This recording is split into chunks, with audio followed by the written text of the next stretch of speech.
Welcome back to 8701. So we are going to start a new chapter in this class, Feynman calculus. The purpose of this very first introduction is to just set the stage. And we do this by recapping what we discussed so far in the first 3 weeks of this course. So first we introduce the player in the field, the elementary particles, the matter particles, and the force carriers. We have seen that there's regeneration of fermions, that there's leptons and quarks. We have seen that they in principle interact in different ways with those force carriers. We have seen that there are 3 kinds of charges, or 3 kinds of interactions.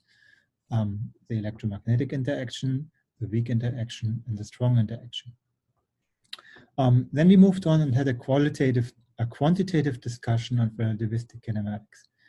So there's quite a set of useful problems we can look at. For example, we're wondering how much energy does my proton need in a beam on a fixed target where we want to produce antiprotons. So those problems we were able to discuss and quantitatively figure out what the answers to those questions are. Then we looked at Feynman diagram. We are able to read them and understand what they principally mean. And then we had a discussion last week on symmetries. We introduced parity, we introduced charge conjugation, we looked at CP and CP violation.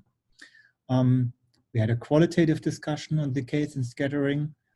We defined what a geometrical cross-section is. And now we are really starting the quantitative discussion of particle dynamics.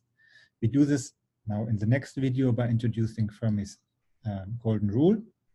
And then we study a toy theory, which is simplified such that the algebra involved is not going to be too much of a hassle. So we can focus on understanding or following Feynman rules in order to calculate decay rates and scattering cross-sections.